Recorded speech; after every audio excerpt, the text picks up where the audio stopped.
Olá, amigos do Educast. Estamos chegando mais uma vez até a sua escola, até a sua casa, de uma maneira muito especial hoje. Estamos com mais uma edição e hoje com nossas grandes colegas e pesquisadoras, em que juntos construímos a educação, o programa de pós-graduação em educação, e falamos sobre formação de professores, sobre metodologias, sobre educação, sobre tecnologia, sobre linguagens, enfim. Hoje estamos aqui com essa mesa de trabalho para discutir um tema muito polêmico, né? Então, eu sou a Prof. Beth, professora do programa de pós-graduação em educação da URI, e aqui junto comigo temos quem? Luana, também professora do programa de pós-graduação, mestrado, doutorado da URI, ênfase em estudos sobre metodologias de ensino com exploração de recursos tecnológicos, uma temática super importante para este tempo e também para aquilo que vai vir, que tipo de aluno nós vamos formar e que tipo de tecnologia a gente vai poder explorar na sala de aula, se é que a gente vai poder usar, por exemplo, tela. Pois é, uma pergunta interessante, né, Ana? Quem é você, Ana? Eu sou Ana Paula também, colega da Beth e da Luana, professora do programa, e tenho me dedicado, entre outros temas, a questões que envolvem a educação básica. E uma delas, que acho que a gente tem que pensar bastante enquanto professor e também enquanto família, é sobre os efeitos que o uso de telas, especialmente daquelas que estão na nossa mão e na mão dos nossos filhos, que é a tela do celular. Uma pergunta que eu acho que todos nós temos que nos fazer, considerando a aprendizagem, o desenvolvimento dos adolescentes, especialmente das crianças, é quais são os efeitos que o excesso de tela está produzindo na aprendizagem, no desenvolvimento das crianças e dos adolescentes. E é uma questão que muitos pesquisadores e pediatras estão falando de forma muito negativa pelos efeitos nefastos que pode ter se não houver uma mediação que tem que começar em casa e que tem que se prolongar na escola, de forma... Até porque agora tem, inclusive, esta legislação que vai, de alguma maneira, proibir o uso do celular em sala de aula. Algumas escolas já têm essa prática. A Europa já tem regra já específica em vários países. Isso, de proibição. De proibição de uso na sala de aula, não só pelo aluno, mas também pelo professor. Mas existe uma questão, acho que é interessante isso, Luana, que eu gosto de colocar na mesa para a gente pensar, que existem algumas brechas na legislação que fala sobre o uso didático do celular. Exatamente, não é um corte total. Mas isso. cortes importantes. Né? Que são motivados também por pesquisas científicas que mostram quais são os reflexos nefastos de uso muito intenso, indiscriminado, de telas que não são só celular, que são computador, que são televisão, em função da emissão da luz azul por crianças e adolescentes. Então, existe toda uma pesquisa, uma cientificidade por trás de algumas determinações que geraram projetos de lei que tem um caráter de proibição de alguns usos de telas dentro do contexto escolar. Até porque alguns pesquisadores já vêm trabalhando essa questão de uma ansiedade que as crianças muito cedo estão convivendo e que até então, até na iminência aí, né, dos anos de 2020 para frente, é que isso se acentua mais, que nos diferentes países, né, a construção social da própria infância aparece, inclusive, esses graus de ansiedade, de autoconsumo,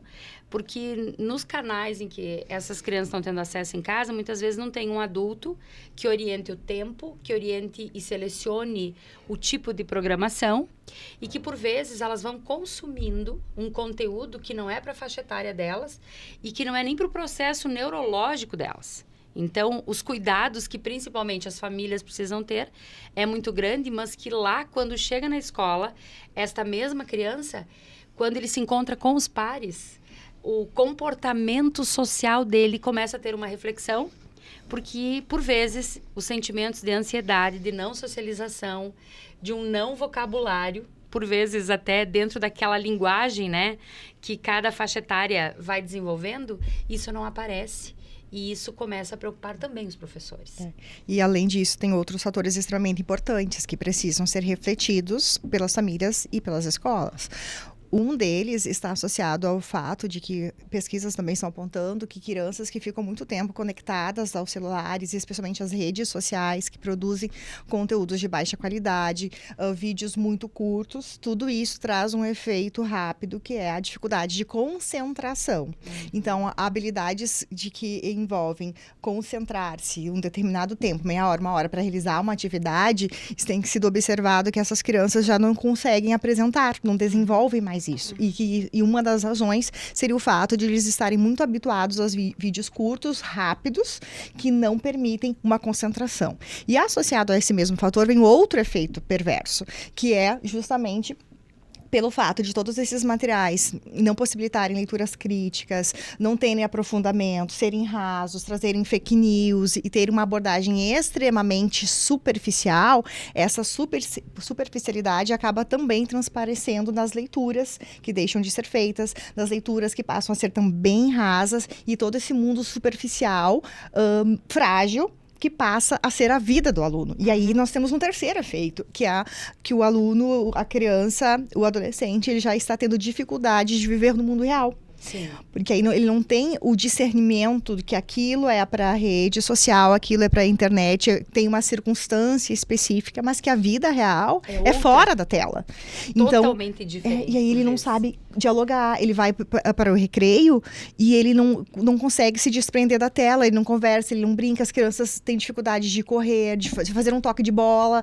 Então, são vários efeitos: obesidade, ansiedade, depressão, problemas de distorção da autoestima, que são muito associados a esse uso desenfreado que se percebe em relação às telas, e as redes sociais têm uma grande parcela de contribuição nesse sentido. E parece ser até um paradoxo, porque as redes sociais deveriam servir em primeira instância para aproximar pessoas. No entanto, o que a gente vê quando a pessoa fica muito restrita à comunicação apenas virtual, criando amigos, seguidores, independentemente da rede social, ele se torna muito mais um sujeito isolado do convívio real, do convívio de construção de relações afetivas mais sólidas, do que um sujeito que realmente consegue interagir. Intolerante, inclusive, a algumas questões que são muito naturais, né, das relações. Exatamente. De muitas vezes não saber nem contra-argumentar algumas situações mais tensas de um diálogo, e nessa não contra-argumentação, vira as costas e sai. E equilíbrio emocional. E não tem esse equilíbrio emocional. Negociar. E aí vai ver nas suas bolhas, os grupos das redes sociais, cujas pessoas estão inseridas justamente por terem os mesmos tipos de visões de mundo, a mesma linha de pensamento. Então, se perde a possibilidade também de se conhecer a perspectiva diferente de analisar o mesmo tema. E é na diferença que a gente consegue construir melhor as nossas bases ideológicas. Formar nosso posicionamento. Escuta de uma opinião divergente, que a gente pode melhor configurar a nossa linha de pensamento, ter maior ciência do que a gente vai defender, de como a gente vai defender as nossas ideias. Então, acho que um dos pontos bem importantes que a gente tem que falar na condição de professoras pesquisadoras, que somos neste momento aqui sobre o uso das telas, é de despertar uma consciência cada vez mais crítica e ética acerca do uso das telas, sobretudo dos celulares, no ambiente escolar, mas também no ambiente formativo que a criança vivencia em casa. Porque não é no celular que a criança, não é na escola que a criança vai ser apresentada ao celular. Ela já o recebe em casa. Ela vê os seus pais usando celulares. E essa consciência crítica, me parece que ela começa também quando os pais têm uma postura adequada em relação ao uso das telas, sobretudo celulares, com tempo de analisar algum tipo de conteúdo com a criança, com o adolescente, comentar aquele tipo de conteúdo, não deixar a criança totalmente livre para escolher determinados programas e conteúdos que muitas vezes podem ser inadequados para a faixa etária dela, podem ser inadequados em relação à temática.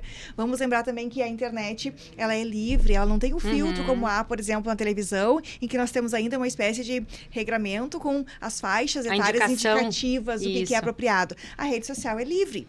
E se ela é livre, a criança, sem o filtro, que é do adulto ensinar, ela vai ter acesso a conteúdos que podem ser também muito perigosos para a formação dela, para a indicação de valores. E a gente vai perceber o quão é necessário de começar a pensar sobre a necessidade de a gente defender, no meu ponto de vista, essa noção de consciência crítica e ética acerca do uso das ferramentas tecnológicas, sobretudo o celular, que é um dos mecanismos, talvez, de maior facilidade de acesso, mas que também pode ser muito pernicioso para o desenvolvimento de uma criança e de um adolescente. E aí, nesse ponto, a gente pode acrescentar que a legislação brasileira, recentemente aprovada, ela vai trazer um indicador importante, que é a faixa etária dos 10 anos. Ela orienta que até 10 anos é proibido o uso do celular, inclusive para atividades pedagógicas, que apenas a partir dos 11 anos, quando a criança está na pré-adolescência, é que ela vai poder levar o celular para a escola para atividades pedagógicas. E aí tem um ponto extremamente importante, que é para atividades pedagógicas, não é para entretenimento, não é para usos que, por vezes, são muito mais comuns. E aí a tecnologia digital não está sendo utilizada para o desenvolvimento daquela criança.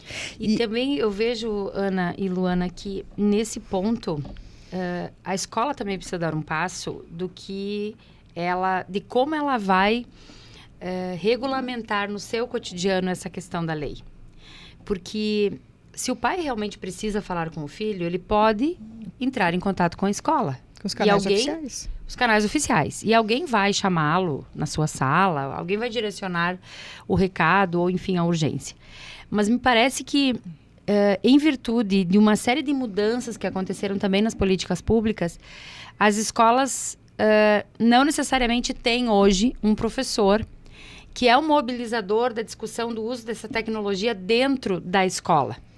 Nós já tivemos várias políticas, né, do uso de tablets, do recebimento de tablets, dos laboratórios móveis de dos informática. labs móveis de informática. Já tivemos os laboratórios físicos, né, que existia um professor de informática que então ia lá, buscava a turma, levava para o laboratório, e com toda uma descrição, um planejamento. Hoje, na contramão disso, né, nós temos a questão do pensamento computacional com uma legislação que está chegando, né? Que as escolas, inclusive, vão precisar se preocupar com a formação de professores em licenciatura da computação. Então, me parece que nesse momento da história, nós estamos, de um lado, criando um regramento que é necessário. E, na contramão, ou no paralelo, buscando uma formação relacionada ao que significa um pensamento computacional. E o que me abre, assim, né, as gavetas aqui para a gente poder trazer os documentos e as literaturas, é pensar que qual é a lógica do pensamento computacional? Que o aluno tenha claro qual é o fluxo, qual o processo da resolução de um problema ou de uma situação que lá na computação ele vai trabalhar os códigos binários e ele vai chegar a uma solução. Um raciocínio lógico. Que nós, do lado de cada tela, abrimos e vemos. Quem faz a programação disso só enxerga os códigos no primeiro momento. Então, como é que isso chega lá na escola? Os avanços que nós precisamos ter, porque, de novo, me parece, é uma necessidade de um pensamento interdisciplinar, em que nós estamos falando do pensamento lógico, estamos falando da linguagem, estamos falando do design, do emocional, que esse conjunto de novos saberes que virão as legislações futuras de uma licenciatura em ciência da computação, para que esta pessoa, de fato, saiba o que está fazendo quando ela leva uma proposta deste cunho para a sala de aula, faz com que também a gente olhe novamente para quais políticas públicas o meu estado ou o meu município possuem, como é que isso se instrumentaliza dentro da minha escola, como é que o coordenador pedagógico da minha escola está tratando desta questão, o que o projeto pedagógico da minha escola diz sobre isso e como que o coordenador, sentando lá com o professor, alinha o planejamento daquilo que o aluno vai ter. Então, é um cascateamento, né, de uma governança que envolve, sim, falar sobre, mas dentro de um papel muito didático, para que a gente não só negue,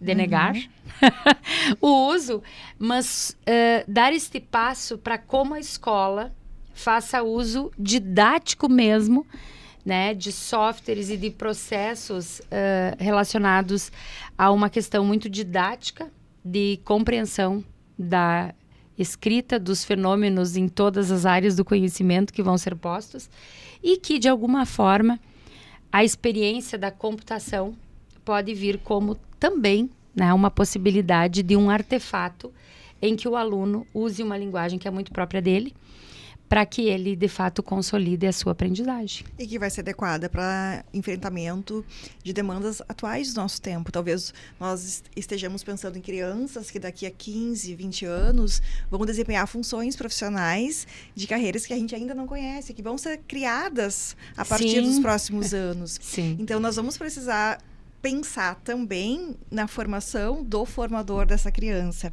E aí, essa lógica do pensamento computacional vai implicar, talvez, uma revigoração da própria constituição das matrizes curriculares dos cursos de formação de professores.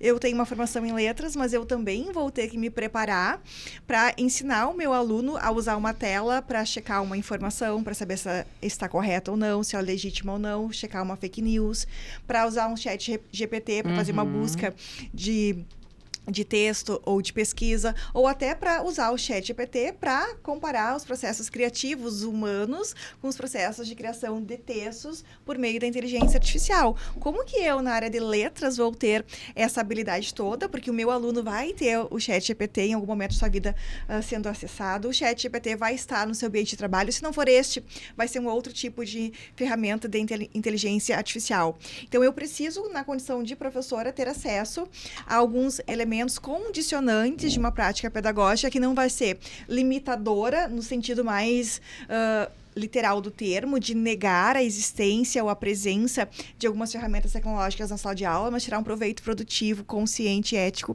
e também crítico de quais são os alcances e os impactos que isso pode levar. Então, essa discussão muito latente agora, até o projeto de lei aqui do governo do Rio Grande do Sul, que vai muito possivelmente proibir o uso dos celulares, ela é uma força motriz para um debate muito mais amplo e complexo. Isso. Que tipo de sujeito nós vamos formar para uma sociedade cada vez mais complexa, mais conectada tecnológica e com a necessidade de formar pessoas que vão ser capazes de interagir com esse mundo da algoritmização, inclusive do pensamento. Então, nós não podemos mais ter uma escola analógica, obsoleta, para um tempo que é profundamente inovativo e disruptivo. A questão é como que nós vamos equalizar interesses para fazer com que a gente tenha muito mais ganhos e menos perdas na formação desse estudante. Se as pesquisas estão mostrando que quanto mais se usa a tela, desde a primeira infância, mais chance tem a criança de desenvolver ansiedade, depressão, falta de concentração, dificuldade de compreensão de temas complexos, e eu preciso que esse sujeito seja capaz de desenvolver temas complexos, de expressar opinião de forma fundamentada. Só tirar a tela não vai resolver. A grande questão é como faremos isso. E é essa questão que nós vamos encerrar o nosso podcast de hoje, o nosso EduCast. Nos sigam nas nossas redes, sigam o nosso programa de pós-graduação, para que vocês possam acompanhar os próximos episódios dessas perguntas que nós todos precisamos buscar respostas juntos. Até lá, obrigada pela sua conexão.